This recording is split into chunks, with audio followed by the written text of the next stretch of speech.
32 మంది బలిదానాలు, 16,000 మంది నిర్వాసితుల త్యాగాలు, 24,000 ఎకరాల భూసేకరణతో ఏర్పాటైన పరిశ్రమ విశాఖ స్టీల్ ప్లాంట్. పరిశ్రమ కోసం అంతమంది చేసిన త్యాగాలను ఎవరూ మర్చిపోకూడదు.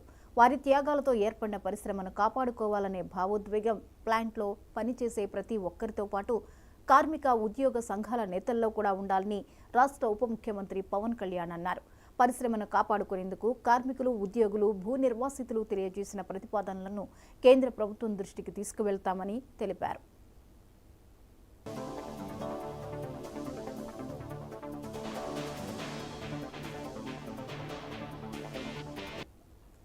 విశాఖ ఉక్కు పరిశ్రమకు సంబంధించిన వివిధ కార్మిక సంఘాలు, ఉక్కు పరిరక్షణ సంఘాల ప్రతినిధులు పవన్ కళ్యాణ్తో సమావేశమయ్యారు. విశాఖ ఉక్కు పరిశ్రమ ప్రైవేటీకరణ కాకుండా కాపాడాలని కోరారు.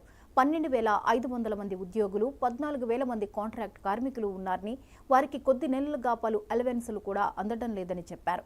తమ ఆవేదనను కేంద్ర ప్రభుత్వానికి తెలియజేయాలని విజ్ఞప్తి చేశారు.